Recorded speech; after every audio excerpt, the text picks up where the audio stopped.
আসসালামু আলাইকুম রহমতুল্লাহ।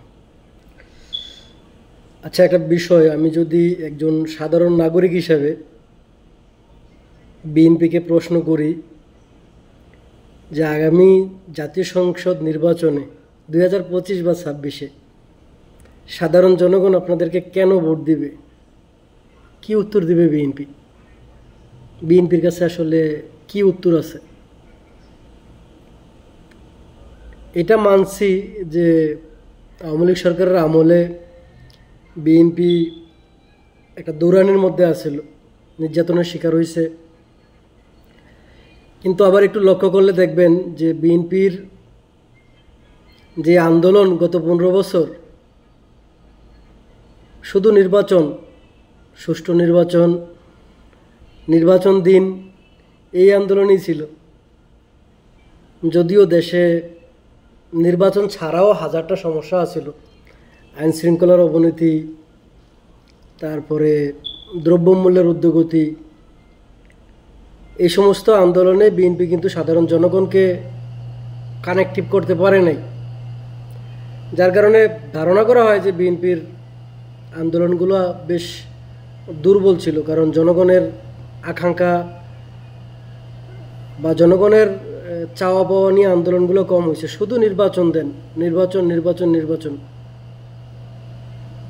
এরপরে আল্লাহ তাআলার অশেষ রহমতে 5ই আগস্ট আইল, সরকারের পতন হইল। এই 7-8 মাসে বিএনপির মুখ থেকে সাধারণ জনগণের জন্য কিছু করার দরকার, বা সাধারণ জনগণ কি কি সমস্যায় আছে, বা জনগণের কোনো চাওয়া পাওয়া নিয়ে বিএনপি সরকারকে দুই একটা কথা বলছে, আমার মনে পড়তেছে না। বিএনপি কিন্তু এই 5ই আগস্টের পরের থেকেই নির্বাচন দেন, নির্বাচন দেন, নির্বাচন দেন, নির্বাচন না দিলে আন্দোলন করুম, আন্দোলন করুম, আন্দোলন করুম, এই হুমকি ধুমকির মধ্যেই আছে। কিন্তু জনগণের একটা সমস্যা নিয়ে, বা জনগণের হাজারটা সমস্যা আছে, এ ধরনের কোনো বিষয় নিয়ে কিন্তু বিএনপির মাথা ব্যথা নেই।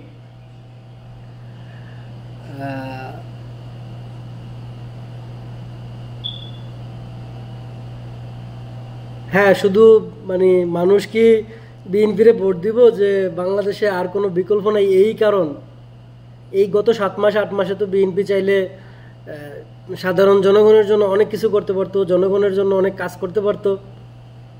কিন্তু সেগুলো না করে কি করছে বিএনপি? বিএনপি গত 15 বছরে যতটুকু মানিজ্যতের সাথে ছিল, গত 7 মাসে তার মানিজ্যত ধূলিসাৎ করে দিছে।